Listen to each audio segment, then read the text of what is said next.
que les gens appellent avoir la classe naturelle, c'est simplement avoir des circuits courts déjà bien installés.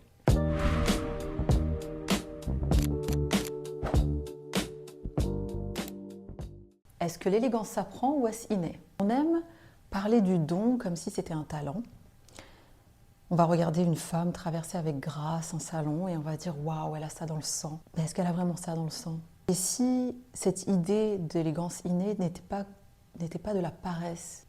Est-ce que cette idée de croire au don n'est pas une excuse pour éviter de devenir une meilleure version de soi-même?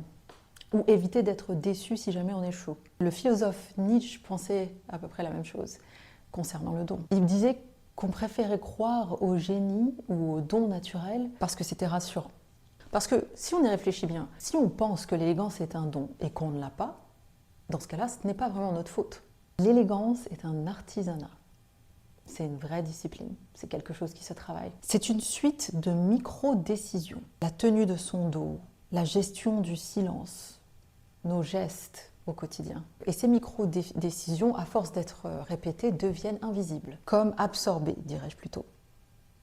Mais à la base, il y a une volonté consciente. Vous ne me croyez toujours pas? Dans ce cas-là, on va parler un peu on va aller du côté de la neuroscience, parce que la neuroscience, elle a cette notion de plasticité cérébrale. Pour faire court, rien n'est figé dans le marbre dans le cerveau. Ce que vous appelez inné chez les autres n'est en réalité que le circuit court. Je vais vous expliquer ce que c'est. Un circuit court dans leur cerveau qui a été créé par leur environnement. Pour intégrer une nouvelle habitude, ça se fait en 3 étapes. La première étape, c'est le circuit long. Et là, c'est lourd, c'est lent et c'est fragile. Pourquoi? C'est lourd parce que ça demande une attention totale. C'est lent parce que vous devez réfléchir avant d'agir. Et c'est fragile parce que si on vous pose une question pendant que vous faites l'action, vous allez être déstabilisé. Au tout début, lorsque vous n'avez pas maîtrisé cette nouvelle habitude. Je prends l'exemple de mes apprentis. Quand je leur fais faire des exercices de posture, ça paraît simple au début. Je leur mets la couronne sur la tête et je leur demande de marcher droit, avec les épaules en arrière, la poitrine ouverte, allonger la colonne vertébrale, ça fait beaucoup d'informations.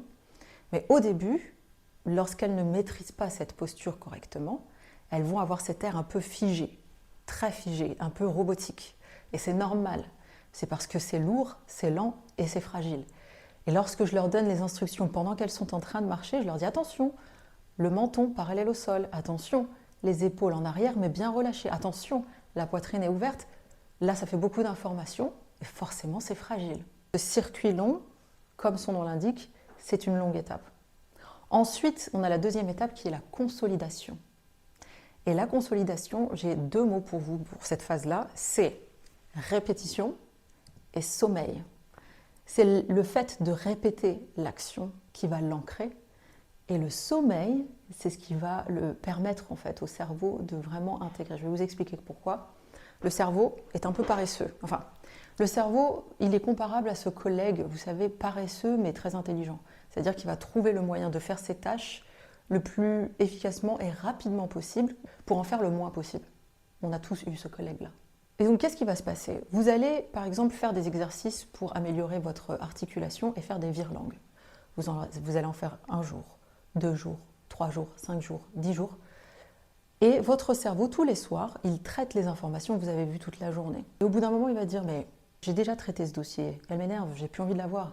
Je vais, pouf, la mettre dans la case réflexe pour ne plus en entendre parler. Et là, votre cerveau transmet cette nouvelle habitude, de nouvelle habitude circuit long à circuit court, case réflexe. Et c'est là où cet effort devient inné. Et enfin, la 3e étape, c'est le circuit court. Une fois automatisée, la compétence ne passe plus par le cortex frontal, donc par la réflexion, il faut réfléchir, il faut y penser, elle devient un réflexe. Là, vous le reconnaissez parce qu'il y a une rapidité absolue. Le cerveau traite l'information d'une manière extrêmement fluide, sans bug, et vous avez l'esprit libre. Vous pouvez réfléchir à autre chose. En tout cas, votre réflexion n'est plus concentrée sur comment je dois me tenir, comment je dois parler, etc., puisque c'est déjà dans la case réflexe. Donc vraiment, ce que les gens appellent avoir la classe naturelle, c'est simplement avoir des circuits courts déjà bien installés. Et je trouve dommage en fait qu'on reste enfermé dans cette idée que l'élégance c'est pas pour moi, il y en a qui ont la classe, moi je ne l'ai pas, parce que ça vous maintient fermé dans une case qui qui peut être trop petite pour vous, ou qui vous maintient derrière des portes qui sont toujours fermées alors qu'elles pourraient être ouvertes si vous donniez les moyens. Et je sais qu'il y a beaucoup de personnes qui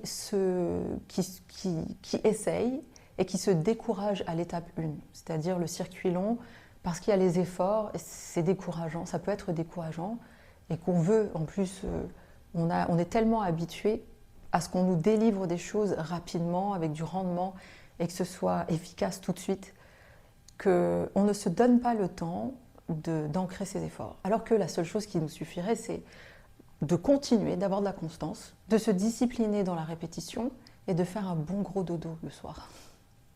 Alors je ne sais pas si j'ai réussi à vous convaincre, je l'espère. Est-ce que vous pensez toujours que l'élégance est innée? Et dites-moi en commentaire quel est l'automatisme que vous aimeriez acquérir. Et si vous avez aimé cette vidéo, cliquez le pouce vers le haut, n'hésitez pas à vous abonner.